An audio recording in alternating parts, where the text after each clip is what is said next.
Sapa Indonesia, pagi kembali untuk Anda saudara kali ini di segmen Kompas Bisnis bersama saya Putri Oktaviani.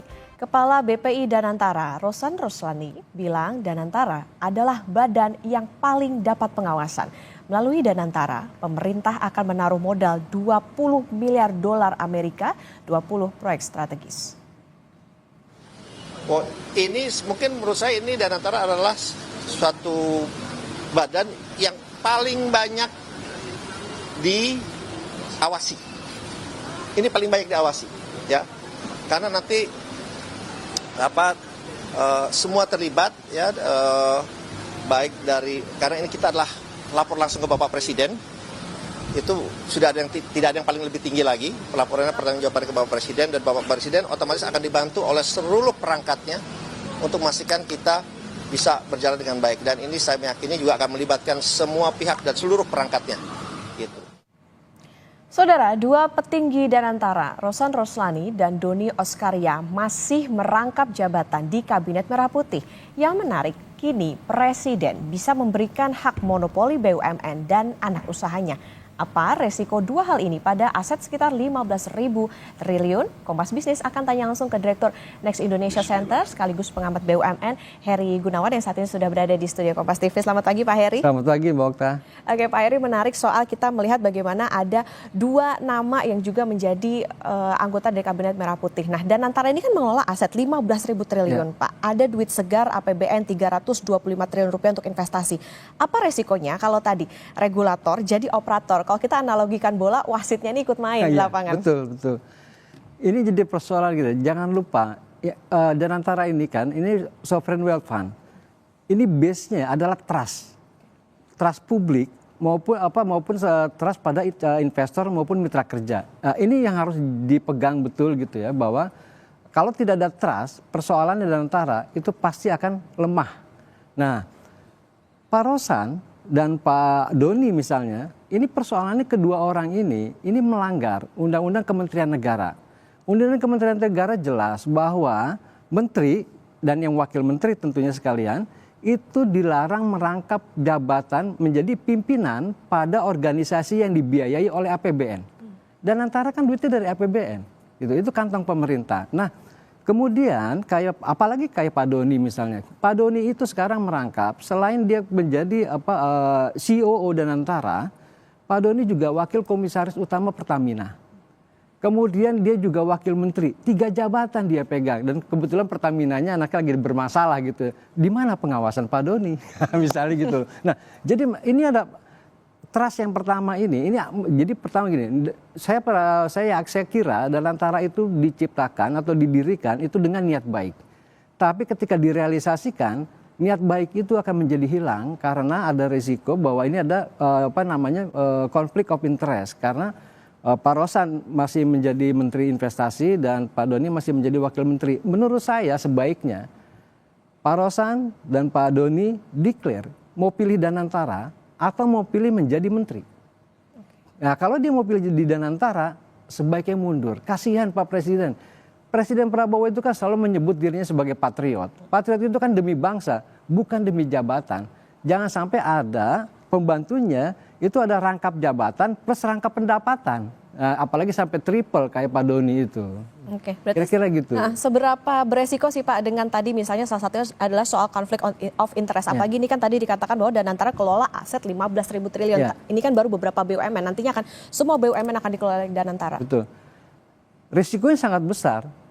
1MDB itu kan konflik of interest antara Perdana Menteri Pak Najib itu dengan Sovereign Wealth Fund Malaysia. Yang tiba akhirnya karena ada konflik of interest di situlah ada aliran dana yang tidak bisa dikontrol. Karena di situ ada Perdana Menterinya. Nah, bayangin bagaimana mungkin agak sulit Kementerian Investasi atau Kementerian BUMN ingin mengontrol Danantara, sementara bos-bosnya ada di situ. Gimana coba?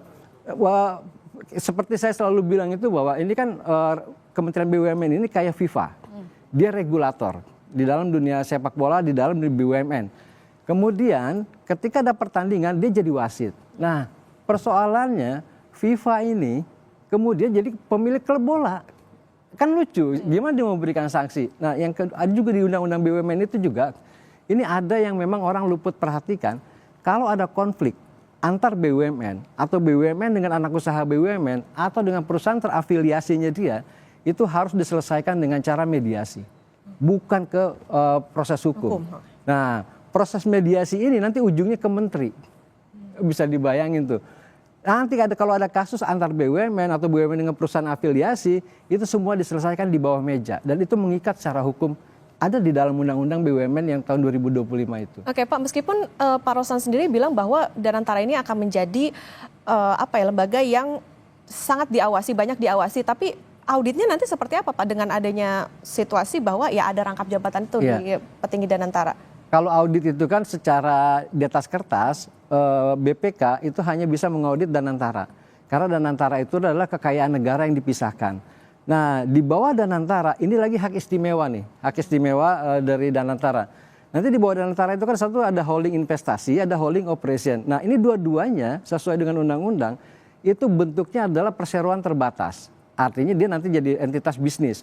Nah, ini kalau yang lalu, itu BPK bisa langsung mengaudit ini. Karena dulu statusnya adalah kekayaan negara yang dipisahkan. Sekarang kan sudah bukan lagi, jadi dianggap sudah privat.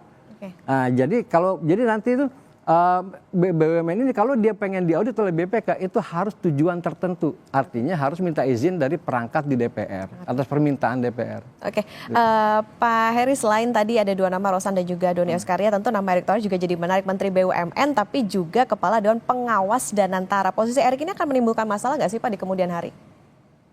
Pak Erick itu saat ini pegang 3 jabatan dengan 4 fungsi. Nah itu menarik. Satu ya, dia sebagai regulator, karena dia Menteri BUMN. Kedua, dia sebagai kuasa pemerintah pemegang saham Merah Putih yang 1% dengan hak-hak istimewanya. Yang ketiga, Pak Erick itu Dewan Pengawas INA.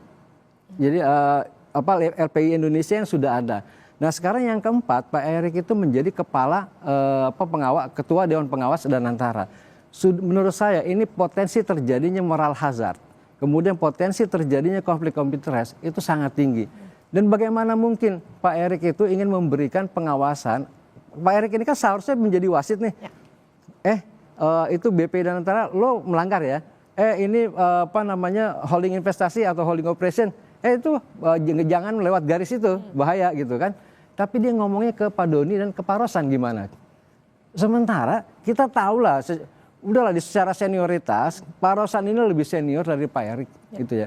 Jadi dan segi pengalaman segala macam, nah itu pasti ada entah itu ada kesungkanan, makanya saya nggak percaya bahwa itu bisa diatasi. Tunjukkan dulu dengan bukti sekarang bahwa pemisahan regulator dengan operator itu harus tegas. Ini nggak bisa ditoleransi. Ini adalah modal besar untuk kepercayaan publik, terutama investor pada Danantara. Kalau itu tidak dilakukan, tingkat kepercayaan publik itu akan lemah gitu. Oke, karena balik lagi kalau untuk seperti Danantara ini adalah model trust ya Pak ya. Dan tadi yang kita tunggu adalah bagaimana mereka yang merangkap jabatan ini bisa melakukan tugasnya dengan baik, terutama di Danantara sebagai regulator. Yang menarik Pak Heri juga Rosan Roslani ini merupakan Ketua Tim Kampanye Nasional Prabowo Gibran di Pilpres 2024. Beliau juga Ketua Umum Gerakan Solidaritas Nasional yang mendukung Prabowo. Dalam undang-undang tegas, pemimpin Danantara dilarang punya afiliasi politik. Gimana bisa meyakinkan investor bahwa ke depan dalam perjalanan Danantara ini tidak ada intervensi politik? Rasanya sulit. Pak Rosan akan meyakinkan kepada para investor yang benar ya, untuk meyakinkan bahwa kita ini independen, kita ini banyak diawasi. Sulit. Sekarang gini, Pak Rosan kan pastinya paham lah cara kerja investor itu, Mbak Okta ya. Itu misalnya gini, ada perusahaan kita ingin menerbitkan global bond, misalkan diisu di Singapura. Itu memang dipikir yang bekerja, yang dihitung hanya angka statistik, potensinya segala macam. Enggak, ada faktor X yang dihitung oleh para investor. Dan siapa yang mengerjakan faktor X itu? Jaringan mereka di Indonesia. Nah misalnya gini, mereka bisa aja bertanya, misalnya saya pernah mengalami lah beberapa kali, misalnya ada investor mau beli global bond dari perusahaan kita. Pertanyaannya selalu ditanyakan oleh beberapa investor itu, private equity fund misalnya, mereka pokoknya para pengelola dana itu, pertanyaannya selalu tidak pernah lepas, relatif sama, itu adalah sejauh mana terjadi intervensi antara pemegang saham terhadap bisnisnya, terhadap manajemen. Nah, kedua, bagaimana reputasinya? Jadi ini dua pertanyaan ini itu akan mendiskon seberapa besar mereka akan beli. Misalnya kalau di kasih global, atau paling tidak mereka bisa minta tambahan kupon imbal hasilnya karena ada risiko di situ. Ini berarti yang berdampak juga pada kemarin saat Dananta diluncurkan ISG-nya kayaknya agak-agak kebakaran ya Pak. Itu kan respon pasar yang tidak bisa dia tidak bisa dikontrol karena spontan kan. Begitu pasar melihat, terutama asing ya, kan yang banyak lari asing itu.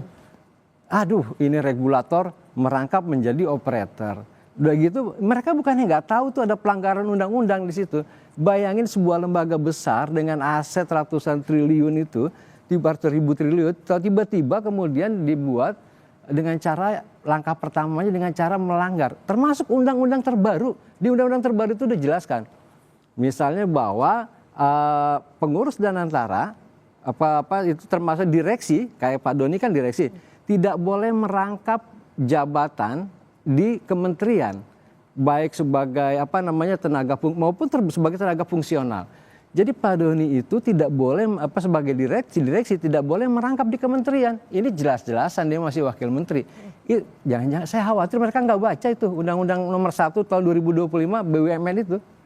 Saya khawatir itu, makanya mereka harus kasih tahu. Ini bahaya loh, ini melanggar loh. Dan itu tertulis jelas di undang-undang itu. Silakan dibuka tuh mereka tuh kalau supaya ini tuh ya. Yang mereka buat sendiri gitu. Oke, pasar sudah merespon, tentu yang kita harapkan nanti bagaimana pengawasan dari Danantara itu sendiri saat berjalan. Nanti kita lanjutkan lagi Pak Heri dan saudara tetap bersama kami di Kompas Bisnis. Kompas Bisnis kembali untuk Anda saudara, dan kita masih bersama dengan Direktur Next Indonesia Center sekaligus pengamat BUMN Heri Gunawan. Pak Heri, kita lanjutkan kembali. Pak, kami dapat draft perubahan Undang-Undang BUMN yang lengkap. Ada hal yang sangat menarik, yaitu Presiden bisa memberikan hak monopoli kepada BUMN atau anak usaha BUMN. Sebelum ini hak monopoli diatur Undang-Undang atau Presiden, Pak? Ya. Ini saya juga kaget ya. Saya juga baru ngeliat tuh, loh kok ada satu pasal baru di dalam Undang-Undang BUMN yang tahun 2025 ini tentang hak monopoli.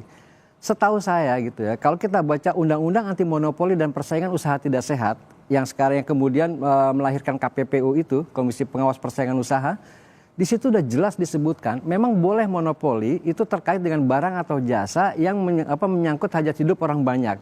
Dan itu ditetapkan oleh undang-undang, tertulis di dalam undang-undang itu anti monopoli.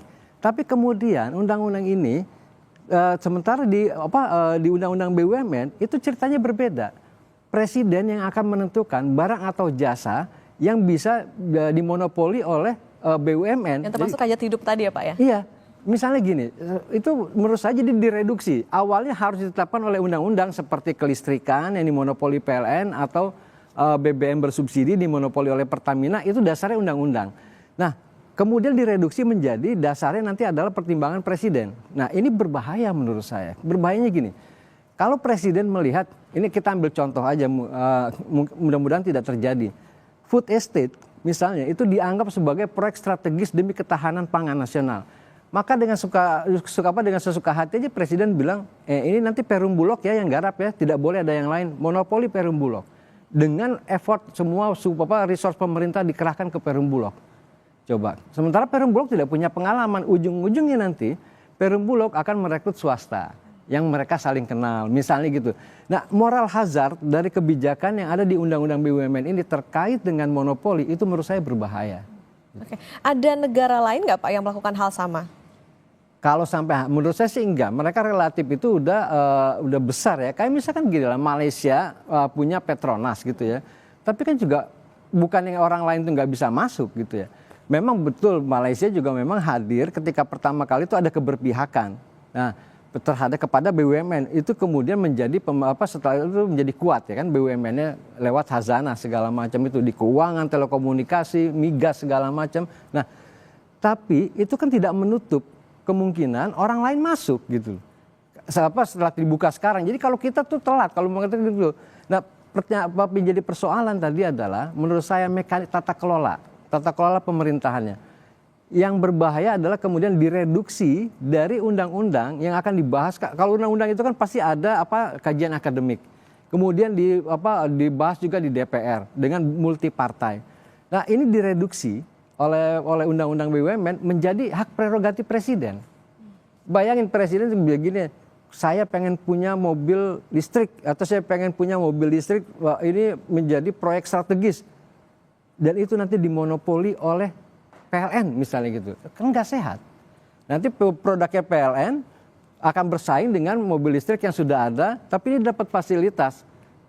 Akhirnya kemudian harganya dengan kualitas yang sama, harganya 1.000 di sini, padahal di sini secara ekonomisnya 2.000, hancur gitu semuanya iklim bisnis kita. Jadi menurut saya ini yang memang luput diperhatikan oleh media tuh soal hak monopoli itu resikonya sangat tinggi tuh. Oke, baik lagi ini juga bisa berdampak pada itu tadi Pak ya, ada kaitannya dengan konflik of interest tadi tuh Pak. Betul, konflik of interest terutama bayangin kalau presiden itu orang kan tidak semuanya stabil. Presiden lagi tidak begitu stabil dapat masukan lah misalnya yang tidak sehat. Ini presiden seleranya tinggi terhadap food estate. Pak, food estate ini harus dijadikan proyek strategis, Pak. Oh ya, Pak, kalau jadi proyek strategis sesuai undang-undang BUMN ini boleh loh Pak dimonopoli. Oh ya, itu terus kasihin ke siapa? Udah Pak, kasihin aja ke Perum Bulog. Kan jadinya begitu. Itu memang itu risikonya yang berpotensi terjadi gitu. Jadi moral hazardnya itu kemungkinan itu sangat tinggi di situ. Oke, Pak Heri, yang menarik dalam draft perubahan Undang-Undang BUMN adalah keuntungan atau kerugian yang dialami badan dalam melaksanakan investasi ini merupakan keuntungan atau kerugian badan. Artinya bukan kerugian negara. Lebih jauh diartikan pemimpin Danantara ini punya imunitas hukum kah Pak? Ini juga menurut saya yang nggak fair. Gini, memang secara di atas kertas yang kekayaan negara yang dipisahkan itu adanya di badan. Nah, badan ini menjadi objek audit dan dia bisa juga nanti kalau kepleset bisa kasus kena korupsi. Nah, kalau yang disebut dengan BUMN itu yang dikelola oleh Pak Pandu, termasuk itu sama oleh Pak Doni. Nah, ini nanti kekayaannya adalah milik mereka. Tapi kenapa saya bilang nggak fair? Kalau mereka nggak punya duit, mereka boleh mengajukan PMN, penyertaan modal negara seperti sekarang. Nah, persoalannya setelah diberikan penyertaan modal negara, statusnya itu bukan kekayaan negara yang dipisahkan di BUMN itu. Tetap BUMN itu sebagai entitas bisnis biasa, privat seperti yang lain. Makanya jadi kalau ada kerugian di BUMN, maka kerugiannya adalah kerugian BUMN. Nah, tapi kalau dia nggak punya duitnya minta sama negara. Nah, ini kan nggak fair. Kalau memang itu adalah kerugian keuntungan yang milik BUMN, kalian cari sendiri dong. Jangan minta PMN. Ibaratnya gini loh, Kompas TV ingin mengembangkan proyek, minta PMN. Kompas TV kan privat, tapi sama regulasi diperbolehkan. Begitu pemerintah kasih duit, setelah itu digaraplah sama Kompas TV. Kalau ada kerugian, itu bukan uang negara ya, itu uang Kompas TV. Kan aneh gitu loh tata kelolanya. Yang jadi catatan juga tentu jangan sampai aset-aset Danantara ini masuk ke aset-aset bermasalah ya Pak ya? Berarti? Iya betul. Karena aset Danantara sendiri udah banyak yang bermasalah gitu. Udah banyak bermasalah, kalau dia mau masuk ke bermasalah sendiri lagi ya gali lubang. Oke, Pak Heri, kita ke pengawasan di bawah payung Danantara. Ada perubahan pengendalian saham Danantara punya 99% saham. Negara sisa saham seri A-nya 1%. Nah, seri A ini punya banyak ya Pak atau seperti apa? Nah, jadi atau misalnya powerful gitu dengan 1% itu. Jadi gimana statusnya? Apakah berubah jadi swasta murni yang diaudit oleh akuntan publik atau tetap BPK karena ada itu tadi saham milik negara? Jadi BUMN itu yang sekarang ini kan didefinisikan itu bahwa BUMN itu adalah kalau ada penyertaan modal negara secara langsung atau kepemilikan negara, di situ ada hak istimewa. Ada kepemilikan istimewa yaitu disebut dengan saham merah putih itu. Saham merah putih itu dia bisa memveto. Dia bisa memveto keputusan RUPS. Nah, kemudian dia juga bisa mengajukan direksi dan dewan komisaris. Ini artinya apa? Dulu Kementerian BUMN sebagai agen tunggal penyalur komisaris dan direksi BUMN ini masih tetap dikendalikan karena yang megang kan Pak Erik. Satu, dia pemegang sebagai kuasa dari pemerintah. Kedua, dia juga sebagai kepala pengawas Danantara. Jadi artinya pintunya masih sama nih. Nah, paling yang bawa-bawa bisa ngusulin aja, Pak tolong dong Pak masukin sini misalnya gitu ya. Kalau memang Pak Erik bilang enggak gitu. Nah, itu hak-hak istimewa. Dia juga bisa mengusulkan. Kalau manajemen sudah menyatakan nanti kita rapat RUPS itu agendanya 1, 2, 3, 4, 5. Pemegang saham merah putih ini bisa bilang tolong tambahin menjadi 6 dan 7. Jadi dia bisa masukkan gitu dan itu akan dibahas di RUPS. Nah, itu memang hak-hak istimewa yang akan dimiliki oleh pemegang saham yang 1% itu. Nah, memang banyak sekali hak istimewa yang kemudian dimiliki oleh BUMN. Kalau dulu gini, Mbak. BUMN itu bisa mengalokasikan dananya untuk memberikan pembinaan kepada usaha kecil, kepada koperasi dan kepada masyarakat. Itu di pasal 88 Undang-Undang BUMN tahun 2023. Yang baru itu dicabut. Jadi selama tinggal usaha kecil atau pembinaan masyarakat dari BUMN itu tidak akan ada lagi karena itu sudah bukan kewajiban. Gitu. Oke, ini tentu yang harus diperhatikan oleh masyarakat dan juga jadi catatan untuk negara karena tadi ya Pak ya soal imunitas bagaimana dipertanyakan terutama juga bagaimana terjadinya rangkap jabatan oleh para konflik of interest tuh. Konflik of interest juga ini tentunya nanti akan menjadi catatan dan juga ya tentu Danantara hadir dengan niat yang baik tapi nanti bagaimana ke depan pengawasan maupun juga auditnya ini yang tentu ditunggu oleh masyarakat. Terima kasih Direktur Next Indonesia Center sekaligus pengamat BUMN Pak Heri Gunawan sudah bersama di Kompas Bisnis. Selamat Pak Heri. Terima kasih Mbak Okta.